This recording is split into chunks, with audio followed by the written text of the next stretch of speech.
Hey, good morning there. Welcome to these short videos again. My name is John Munjok Maluth, and this morning I want us to talk about something very important in this short video. I hope it is going to be very short. What we are talking about is religiosity versus spirituality. Well, these are some of the things I'm going to write about in the year 2021, and I hope you are going to find more details on johnshalom.com, especially on the blog section, where you just go to all categories and you find the latest blog posts.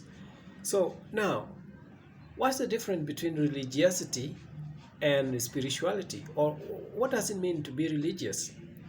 Well, there are so many definitions in English dictionaries about the two different words, religiosity and spirituality. I think the other is, the first is negative and the second one is positive. And of course, maybe we need both. We need a balance. But first of all, let me define for you as I define the word religiosity. Religiosity to me is a tendency, or you know um, a kind of mindset to focus on religious beliefs, religious doctrines, religious teachings, and even religious traditional practices. That, okay, what makes it religious is that, okay, we make it a law. And I think religiosity is in correlation with the Old Testament law, where the law says, well, you must do this, you must do that, you must do this, you must do that. If you don't do this, you will be like this, you will be done like this. And Paul says the only way not to break a law is to have no law to break. That simple means none of us can keep any law, whether our own laws or God's laws. Well, okay, so that's religiosity. If you don't, for example, if you are not, if you don't have, or if you were not baptized, I mean water baptism, well, you are not saved. You are not born again. You will not go to heaven. You must be baptized. And of course, there are so many chapters, so many references in the Bible for support of whatever we want to teach. Now remember, you can teach anything and support it from the Bible. Yeah.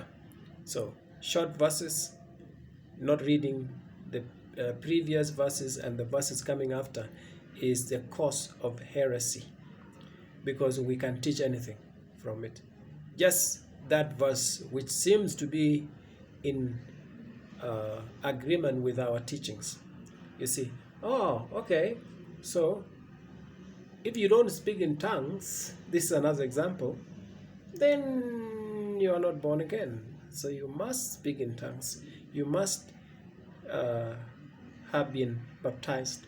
And even baptism, water baptism, has so many different modes. So which mode is correct? So that's religiosity. Now, spirituality is basically what every human being have naturally, because we are just spiritual beings, whether we follow religious doctrines or we don't, whether we believe or we accept we have spiritual beings or we don't accept that. It doesn't matter. Even atheism is a religious view. Why? Because it looks at God in a negative form. And I think it is, okay, I'm not thinking. It is a fact that all of us have atheistic views, because it is just a result of frustration from life. It is not logical. It is not normal. It is not what should. Okay, I say not what should always is. Okay, that's like a tongue twisting. But what I mean is, there are a lot of things we want to be the ones, happening. We want it to happen this way, we want it to be like that, we want it, yeah, but not always. So the opposite happens. And then when life throws us things like coronavirus, things like disasters, storms, tsunamis, and so many natural disasters like droughts, oh my, we are confused. And the only option, the only place to resort is to say, well, then of course, logically, there's no God if such things can happen in our world. So where is God? Where is He? Is he happy that children are dying of hunger in refugee camps? Is God happy that the African governments in which where the refugees are do not give the exact ration that they're supposed to give to those refugees that are hungry, and they keep some for themselves and sell it and make a lot of money? How do that, is that just? Is that fair? We ask, is it fair? Out of those frustrations, we end up concluding that there's no God. But I'm telling you, any extreme end, whether secularism or religiosity, is just abnormal.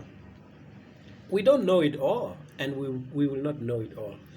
So why do we stress ourselves? I mean, why do we stress ourselves, either religiously or even secularly? I think there is a need for a balance. So thank you so much. And we are about 4 days to go to the first day of the new year, that is 2021. And if you like this video, please just hit the subscribe button and make sure you turn on the notifications by hitting that bell and then select all, so that you don't miss these videos. Thank you so much. May God bless you. Or you can just go to johnshalom.com to learn more. Shalom. Bye. See you later.